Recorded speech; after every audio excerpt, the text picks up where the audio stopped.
This is Just Off the Highway, and I'm Al Prodgers. Welcome to part 2 of my visit to the Children's Memorial Institute, the place that was founded as the Transvaal Memorial Hospital for Children way back in 1923. You can find the link to part 1 here and in the description below this video.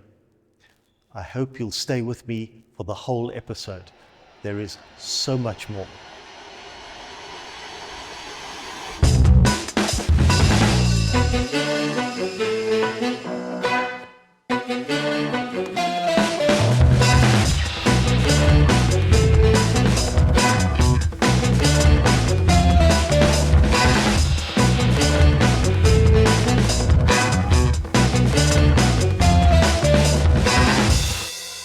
In part 1, I concentrated on history and heritage, but the CMI today is a functioning medical space, providing specialized services to the most needy kids in Johannesburg.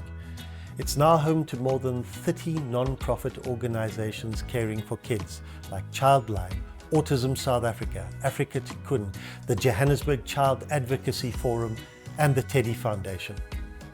By the way, if this place seems quiet, it usually isn't.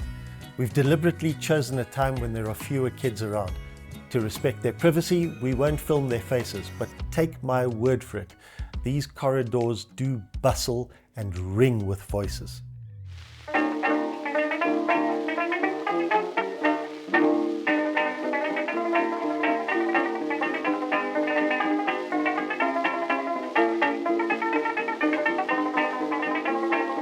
You can see, right from the very beginning, even though these early photographs might look very severe to our eyes, and honestly these early medical instruments give me the complete heebie-jeebies, but at least the carers understood that children need care and compassion.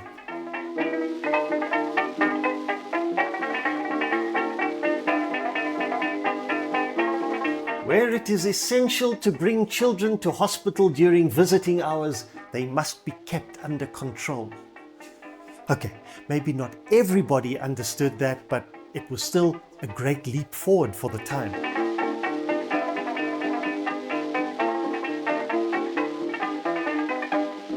And today, let's look at the difference. Here we are at a modern sensory space. I think it's a beautiful example of being sensitive to what best suits the kids. I'd like to introduce Dr. Dee Blackie to tell us about her current role at the Children's Memorial Institute. So my name is Dr. Dee Blackie. I did my PhD looking at the lived experience of neurodiverse children, and so I run the sensory space at the Children's Memorial Institute, which is a sensory-based adventure for neurodiverse children, in fact for all children. And I also sit on the board of the CMI, and my role is to try and build community within the CMI. That's my board portfolio. Neurodiversity is increasing around the world and in all populations. And what we're seeing is more and more children struggling with mental health challenges, with neurodiversity, with challenges such as being on the autism spectrum, with ADHD. And we're not really thinking as communities on how to incorporate those new ways of being in the world into our communities. And what's wonderful at the Children's Memorial Institute is that's exactly what we do here.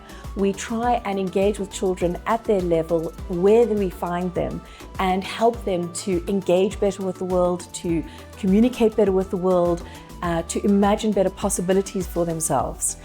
So my pet project, I guess, would be to try and get certainly the inner city of Johannesburg, but broader populations to really understand what neurodiversity is all about and how we can incorporate these new ways of being positively in the world around us. Well, the wonderful thing about the CMI is that we've got sort of 3 key arms. Organizations that work within the space really fit into 3 key areas. There's an area which is all about child protection and care, and neurodiverse children and children who struggle with mental health challenges are often the most vulnerable children within your community. So there's that sort of side of neurodiversity. Then there's the side about inclusion. So organizations designed specifically around health helping neurodiverse children to engage with their world, to learn, to communicate. So the Autism School is one of those. The Autism South Africa, Els for Autism, there's a Sunshine Association and so on. They're all about looking at neurodiverse children and saying, how can we make your world better for you and improve your possibilities.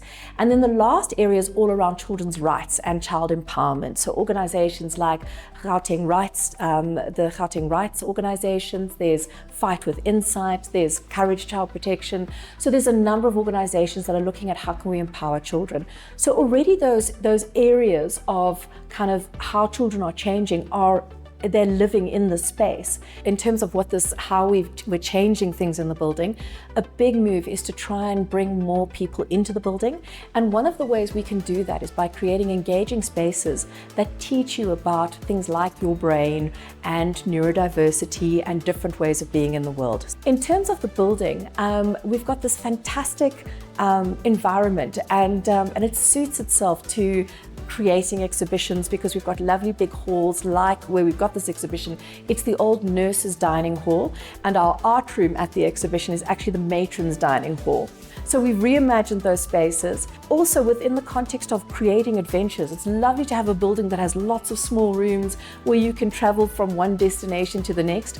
And this place is a bit of a rabbit warren. So it's wonderful because the children literally come around each corner and there's something new and exciting to experience.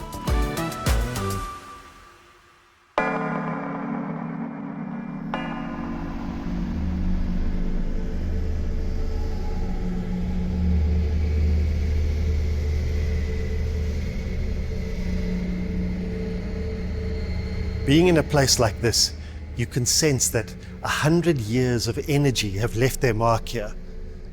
Overall, the feeling is overwhelmingly positive. So without taking anything away from that, I've brought you on a quick detour to show you another place where the vibe is distinctly creepy.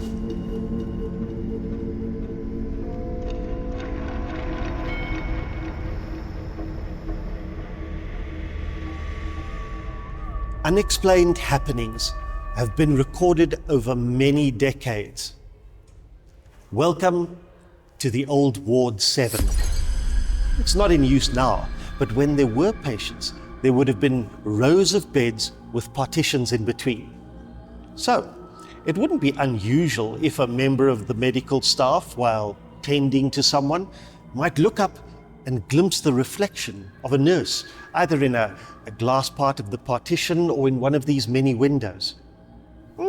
They probably wouldn't think anything of it, until they realized that there were no other nurses on duty at the time.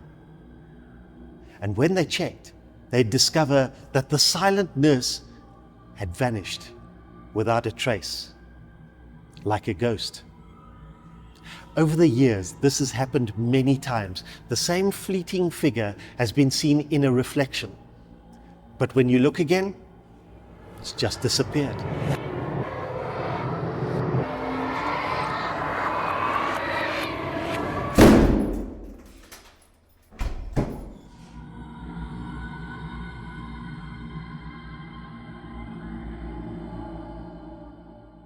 But hey, perhaps you're thinking, nah, it's just the imagination, the kind of spooky feelings that's bound to flourish in an old ward.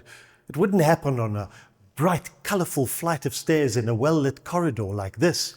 Nothing could be less creepy, except this exact spot is well known for giving people a cold feeling of uneasy dread when they're in this area. These creepy feelings have been experienced by generations of hospital staff.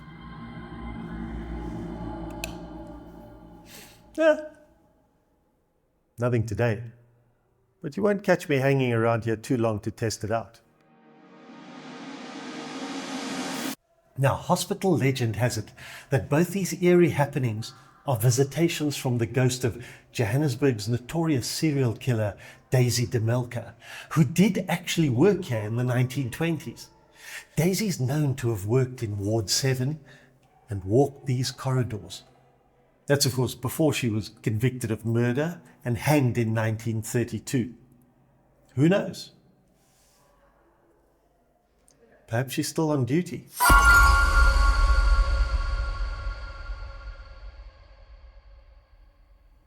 Okay, my apologies.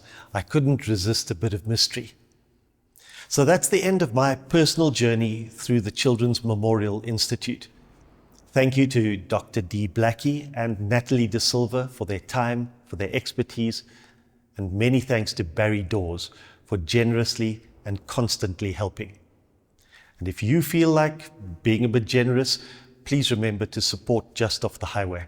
The channel really needs your help to keep us on the road. So a place like this, it's a life's work. The young people commemorated by this institute died young in the hell of the First World War. Their lives had scarcely begun. The Union of South Africa itself was barely 4 years old. And now, a century later, the work of many lives still goes on. The Children's Memorial Institute is now open to all, especially the most vulnerable and needy. And I admit this place has rattled me. As a parent, you pray your child will never need a hospital. But when something happens, you are very damn glad they exist and that there are people who are able to help. So I really admire the people who work here. They make a difference. A day spent here is a day well spent. After all, we don't really know how much time we have. See you further up the road. Bye.